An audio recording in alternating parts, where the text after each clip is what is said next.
주님의 오심을 기다리는 대강절 세 번째 주일을 지나고 있습니다. 성경 66권 전체 가운데 요약하여 한 구절로 대표하라고 한다면 우리는 흔히 요한복음 3장 16절 말씀을 꼽습니다. 성경의 가장 중요한 핵심이 여기에 다 담겨 있기 때문에 그렇죠. 그래서 종교개혁자 루터는 이 말씀을 작은 복음 혹은 복음서들 속의 복음이라고 불렀습니다. 하나님이 세상을 이처럼 사랑하사 독생자를 주셨으니 이는 그를 믿는 자마다 멸망하지 않고 영생을 얻게 하려 하심이라. 할렐루야.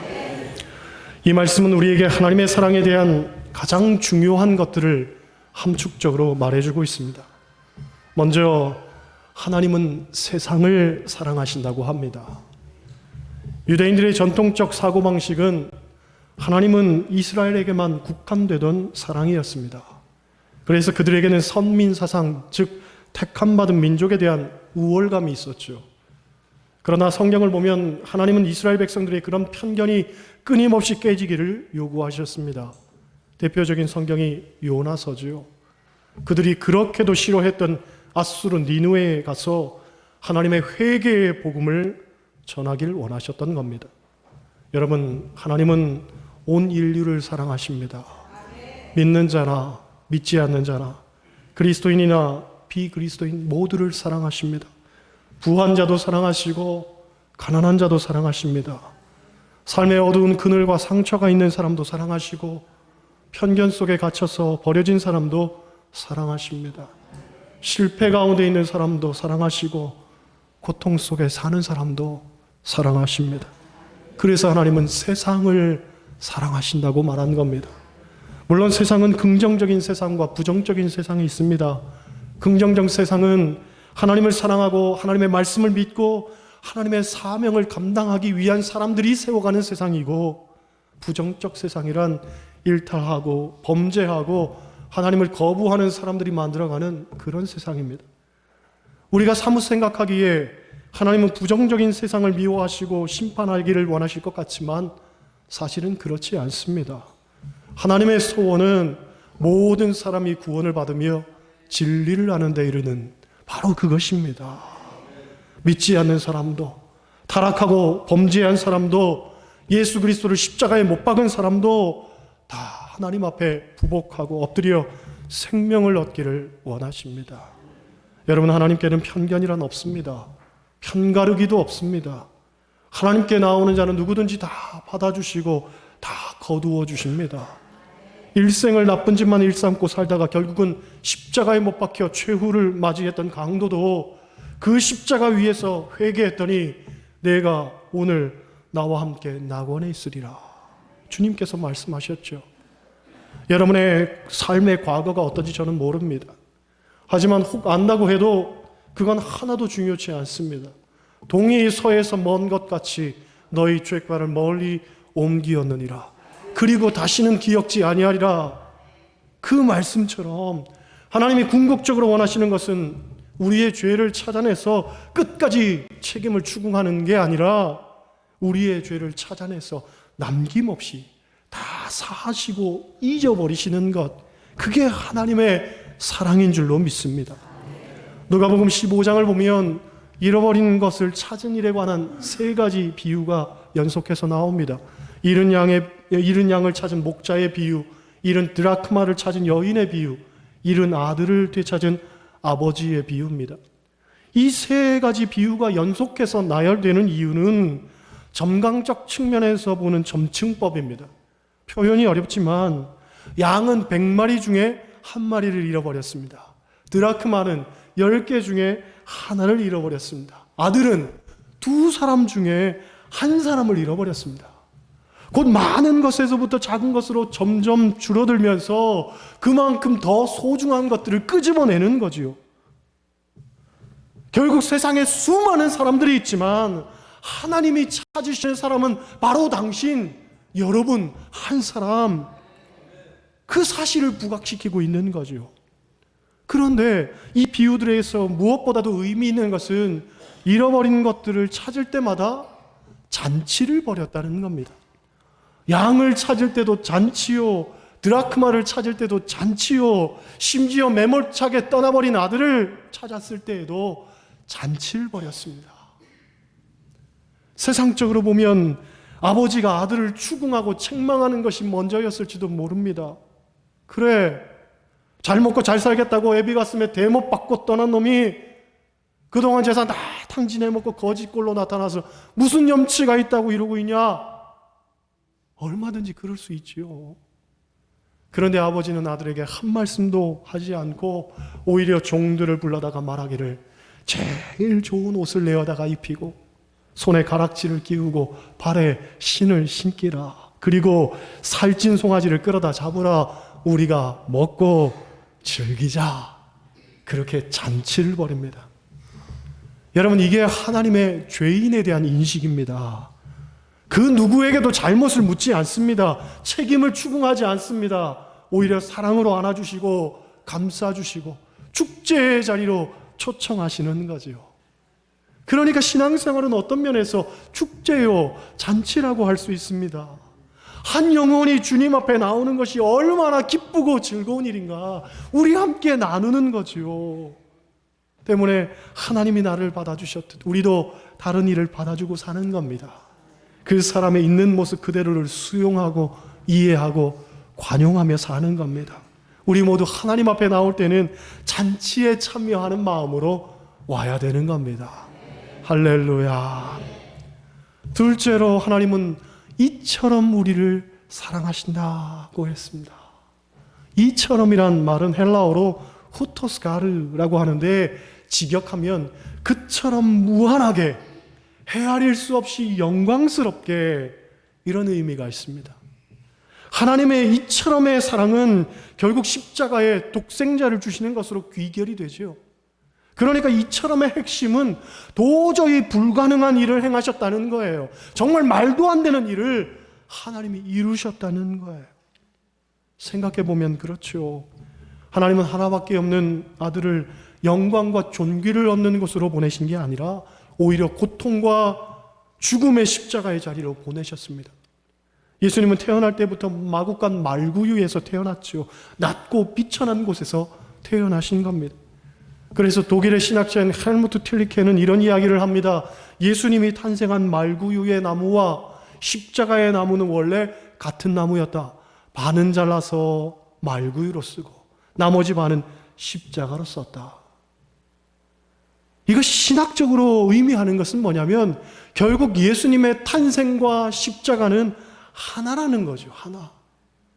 예수님은 십자가를 지기 위해서 이 세상에 오신 거예요. 여러분, 이보다 더 큰 사랑이 어디 있습니까? 하나님은 우리를 이렇게 사랑하시는 줄 믿습니다. 부모가 되어본 분들은 알지만 자식을 내어준다는 게 이게 사실은 가능한 일이 아닙니다. 자식이 마당에서 넘어져 얼굴이라도 까지면 그게 얼마나 부모에게는 고통스러운 일입니까? 자식이 아픈 걸 보면 차라리 내가 아픈 게 낫지 하는 게 부모 심정이지요. 자식이 죽을 듯 하면 차라리 내가 죽는 게 낫겠다고 생각하는 게 부모 마음입니다. 옛말에 김병에 효자는 없다고 하는데 효자는 없어도 김병에 부모는 있습니다. 10년이고 20년이고 내 생명 끝나는 날까지 그 자식 곁에서 사는 게 부모 아닙니까? 1880년대 일본에서 있었던 일입니다. 세상을 떠들썩하게 했던 연쇄 살인마를 잡고 봤더니 평범한 집안의 가장이었습니다. 어떻게 하면 이 살인마를 잔혹하게 죽일까 고민을 하다가 사람들이 뜨거운 가마솥에 기름을 붓고 그 안에서 자기 아들과 함께 기름에 튀겨 죽이기로 결정을 했습니다. 기름을 한가득 붓고 가마솥에 둘을 앉히죠. 그리고는 밑에서 불을 뗍니다. 얼마 지나지 않아 가마솥 안이 뜨거워지기 시작합니다. 어린 아들이 울면서 아버지에게 말하죠. 아빠, 뜨거워. 그러니 살인마가 자기 아들을 안아줍니다. 어린 아들이 말합니다. 아빠, 뜨거워서 견딜 수가 없어. 그러니 살인마가 아들을 번쩍 치켜 올리죠. 기름이 데워지면서 살인마의 다리가 튀겨지기 시작합니다. 엄청난 고통이 밀려옵니다. 그런데도 자기 아들을 붙들고 있는 손을 놓지 않습니다. 의식을 잃어가는데도 끝까지 아들을 쳐들고 있습니다. 그 모습을 본 사람들이 결국 아들은 건져서 살려주었다고 합니다. 그런 거죠. 아무리 살인마를 할지라도 자기 아들만은 지키고 싶은 게 부모 마음 아니겠습니까? 어떤 상황에서도, 심지어 기름에 내 다리가 튀겨지는 순간에도 부모라면 자식을 포기하지 않습니다. 그런데 성경은 우리에게 뭐라고 말합니까? 독생자를 주셨다. 하나밖에 없는 아들을 주셨다는 거예요. 왜? 우리를 사랑하시기 때문에. 저와 여러분을 사랑하시기 때문에. 장로님을 사랑하시기 때문에. 권사님을 사랑하시기 때문에.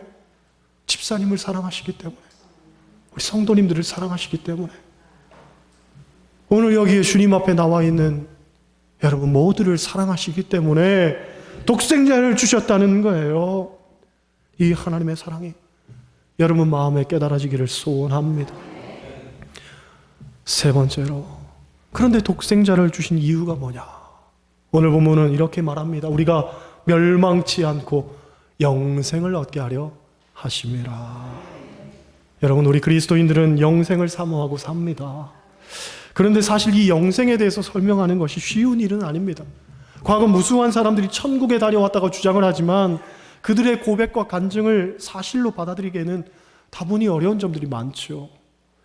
우리가 사도 바울처럼 삼층천을 다녀온 경험이 있다면 자신 있게 영생에 대해서 좀 더 쉽게 이야기할 수 있겠지만은 아무도 천국을 다녀온 경험이 없기 때문에 쉬이 말할 수가 없습니다. 다만 신학자들은 이런 비유를 듭니다. 매미는 여름 한철만 삽니다. 가을이 무엇인지 모릅니다. 또 메뚜기는 가을까지 삽니다. 그래서 겨울을 모릅니다. 한 마을에 매미와 메뚜기와 개구리가 살았습니다. 서로 친구처럼 아주 재미나게 잘 지냈습니다. 여름이 다가갈 무렵 메뚜기가 매미에게 말하지요. 매미야, 우리 가을에 만나자. 그랬더니 매미가 하는 말이 가을이 뭐야? 묻는 거예요. 그래서 메뚜기하고 개구리하고 가을에 대해서 설명을 합니다. 나뭇잎이 노랗고 빨갛게 되고 온 산천지가 붉게 물드는 날이 올 거야. 그랬더니 매미가 한다는 말이 거짓말 마. 온통 초록색으로 덮인 세상에 어떻게 그렇게 붉게 물들 수가 있어? 나를 우습게 하는구나. 그리고는 도리어 화를 내더라는 거예요. 여러분, 매미가 왜 화를 내겠습니까?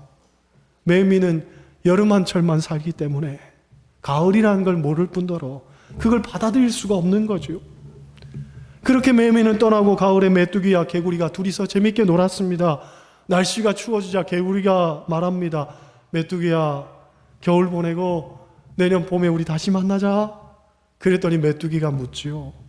겨울이 뭐야? 그리고 내년이 뭐야? 이번에는 개구리가 겨울에 대해서 실컷 설명을 해도 메뚜기는 믿지 않습니다. 왜 그렇습니까?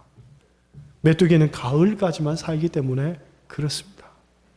비견한 예지만 이런 시간적 한계를 인간도 경험한다는 거죠.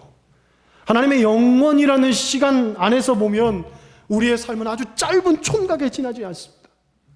인생이 영원할 것처럼 우리는 살고 있지만 하나님의 시간 속에서 보면 너무나 짧은 게 우리 인간의 실존인 거죠. 그런데 생각해 보면 하나님이 우리를 얼마나 사랑하시는데 우리에게 이런 짧은 시간만 주셨겠습니까? 그보다 훨씬 더 많은 시간을 천국에서 우리가 보내도록 주시지 않았겠습니까?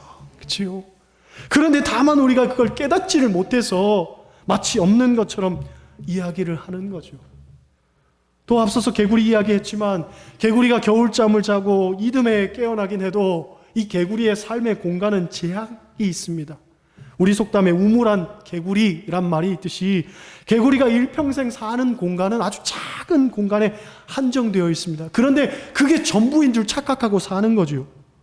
사람도 그렇습니다. 이 세상의 전부인 것 같지만 그렇지 않습니다. 더 넓은 세계가 있습니다. 우주가 있습니다. 하늘나라가 있습니다. 천국과 지옥이 있습니다. 여러분, 영생을 믿으시길 바랍니다. 우리나라가 과거 쇄국 정책으로 우물한 개구리처럼 살았었습니다. 1883년 처음으로 보빙 사절단이라는 외교 사절단이 미국으로 파송되어 갔습니다. 이 사절단에는 유기준, 민영익, 서강범 같은 사람들이 있었는데 이들이 미국에 가서 엄청난 문화적 충격을 받는 거죠. 아니, 이런 세상이 있었던가? 놀라 자빠지는 거예요. 조선에 살다가 미국에 가보니 별천지였던 거죠. 세상에 이런 세상이 있을까? 이런 나라가 있을까? 꿈에도 생각 못한 겁니다. 마찬가지죠. 인생은 늘 이런 시간과 공간의 제약을 받고 삽니다.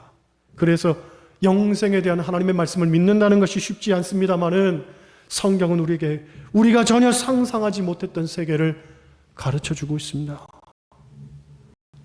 개인적으로 저는 봄이 될 때쯤이면 항상 영생에 대한 분명한 믿음과 확신이 생깁니다. 겨우내 교회 주변을 보면 땅들이 얼마나 메마르고 황량한지 모릅니다. 정말 아무것도 없고 먼지만 풀풀 납니다. 그런데 봄이 되면 그 메마른 땅을 비집고 새싹이 파락파락 올라오더니 어느 날 노란 수선화가 제일 먼저 활짝 핍니다. 그걸 볼 때면 제 마음에 경탄이 일어나는 거죠. 얼마나 놀랍고도 위로가 되는지. 저렇게 황무지와 같은 곳에서도 가장 아름다운 꽃이 피어나는데 하나님이 하시면 우리에게 영원한 생명을 주는 것은 일도 아니겠구나. 그렇죠? 저는 매년 매해 봄이면 그걸 느끼고 삽니다. 여러분도 깨달아지시기를 소원합니다. 인생에 비록 겨울이 온다고 해도 그게 끝이 아닙니다. 나뭇잎이 다 떨어지고 다 시들어 없어져도 다시 봄이면 새로운 생명이 돋아나듯 우리에게도 영원한 생명이 또다시 움트게 될 줄로 믿습니다. 성경은 사람에게는 두 번의 죽음이 있다고 하죠. 첫째는 육신의 죽음이고 둘째는 영혼의 죽음입니다. 오늘 본문이 말하는 멸망은 두 번째 죽음, 곧 영혼의 죽음입니다. 육신의 죽음은 모든 사람이 겪는 일이에요. 그런데 절대로 우리가 겪어서는 안 되는 것이 두 번째 죽음입니다. 영혼이 죽어서는 안 됩니다. 그건 멸망하는 일이에요. 바로 이것을 위해서 예수님께서 이 땅에 오신 겁니다. 영혼의 실패로부터 우리를 건져주시기 위해서 이 세상에 오신 겁니다. 그런 면에서 네 번째, 그러면 우리가 할 일은 무엇인가? 여러분, 우리가 할 일은 무엇인가? 다른 것 없습니다. 믿기만 하면 됩니다. 믿기만 하면 되는 거예요. 다른 것은 요구되지 않습니다. 오직 예수 그리스도를 믿기만 하면 됩니다. 오늘날 우리 시대를 가리켜서 사회학자들은 불신의 시대라고 합니다. 도무지 믿을 수가 없다는 거죠. 며칠 전 지방 목사님 교회에 어떤 사람이 찾아와서 자기가 농협 신우회 소속인데 미자립 교회 봉사를 하고 있으니 이 교회의 신우회 사람들하고 같이 와서 돕고 싶다는 거예요. 얼마나 감사한 일입니까? 그런데 행동이 조금 미심쩍어서 알아봤더니 신천지 사람들이더라는 거예요. 신천지가 농협 신우회로 가장해서 교회에 접근하려고 했던 겁니다. 이 이야기를 듣는데 너무 속상한 거예요. 왜냐하면 이제는 뭐든지 의심부터 하고 봐야 되는 세상이 된 것 같아서 안타까운 마음이 드는 거죠. 어제는 제 아들이 축구교실 다니고 싶다면서 저에게 하는 말이 방학 동안 15명만 무료로 가르쳐주는 축구교실이 있는데 거기에 보내달라는 거예요. 얘가 이제는 돈 든다고 하면 안 보내줄 줄 잘 아니까 무료로 공짜로 15명 가르쳐주는데 거기에 보내달라는 거죠. 그런데 그 말을 듣는 순간 제 아내하고 저하고 동시에 안 돼. 공짜로 가르쳐준다고 하는 데는 요즘 의심스러워. 축구 배우러 가지 마. 그 말이 먼저 나오는 거죠. 얼마나 불신의 시대를 우리가 살고 있는지 새삼 느끼게 되는 거예요. 엊그제 신문을 보니 중국에서 가짜 상표를 출원한 회사가 일본의 진짜 상표를 갖고 있는 회사를 고소했다는 기사가 있었습니다. 진짜가 가짜를 고소한 게 아니라 가짜가 진짜를 고소했다는 거예요. 내용은 차치하고 요즘은 가짜 하면 중국을 따라올 나라가 없습니다. 그렇죠? 그래서 이런 얘기도 있습니다. 중국에 사는 어느 농부가 봄에 농사를 지으려고 비싼 돈을 들여서 종자를 사서 넓은 밭에다가 씨를 뿌렸습니다. 그런데 봄이 돼서 열심히 가꿨는데도 싹이 하나도 올라오지를 않는 거예요. 왜냐하면 씨가 가짜였기 때문에. 아니, 많은 돈을 들여서 종자를 샀는데 가짜 종자를 샀으니 농사를 완전히 망쳐버렸잖아요. 결국 많은 빚만 떠안게 되니 삶에 희망이 없어서 너무나 억울하고 원통한 마음에 이 농부가 자살하려고 농약을 한 병 사서 마셨습니다. 그런데 죽지를 않았어요. 알고 보니 농약도 가짜였어요. 우리가 이런 시대를 살고 있는 거죠. 그렇죠? 누구도 믿기가 어려워요. 쉬 믿어주기가 힘듭니다. 교회도 새신자가 오면 반갑지 않다 그래요. 얼마나 마음 아픈 이야기입니까? 그렇죠? 수고하고 무거운 짐진 자들아 다 내게로 오라. 누구든지 오라는 것이 주님 말씀인데 왜 왔을까? 저분은 도대체 왜? 얼마나 속상합니까? 그렇죠? 하지만 그렇다고 여러분 하나님의 약속까지 못 믿어서야 되겠습니까? 그렇죠? 성경은 우리에게 분명히 약속하고 있습니다. 하나님의 약속은 확실하다는 거예요. 고린도후서 1장 20절을 보면 이런 말씀이 있습니다.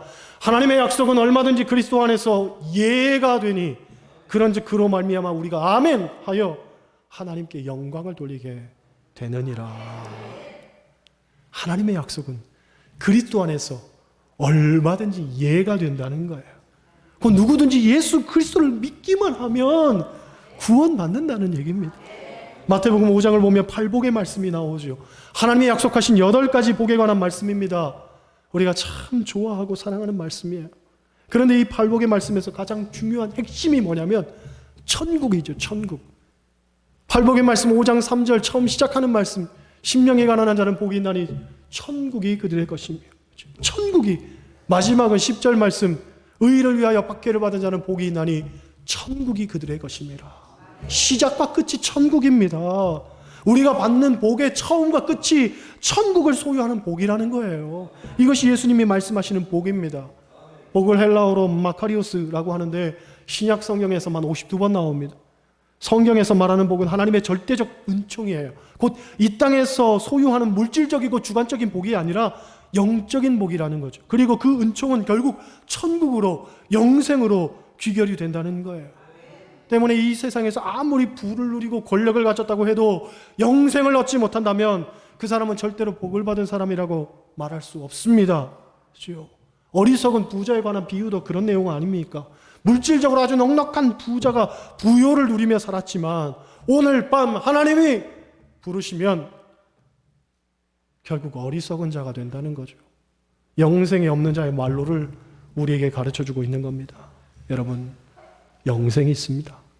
비록 우리가 이 땅을 살고 있지만 결국 바라고 소원하고 쟁취해야 되는 것은 영생입니다. 그런데 그 영생은 오직 나를 위해 십자가 지신 예수 그리스도를 믿을 때에 얻을 수 있다는 거죠. 마지막 삶의 뒤안길에서 덧없는 세상의 영광을 쫓다 끝끝내 허무한 인생의 해오만 남기고 사는 이들 얼마나 많습니까? 세상을 살아보니 결국 허무뿐이라고 말한다면 그 인생 얼마나 더덥고 비참합니까? 그리스도인에게 주어지는 하나님의 가장 큰 특권은 영생입니다. 비록 지금의 삶이 힘들고 어려워도 우리에게 주실 저 하늘나라를 바라보면 오늘도 기쁨과 감사가 삶 속에 넘쳐나는 거죠. 이런 믿음, 이런 확신 갖고 하나님이 주시는 영원한 생명 얻어 참 평안과 소망으로 사는 여러분 되시기를 주님의 이름으로 간절히 축원합니다. 기도하시겠어요?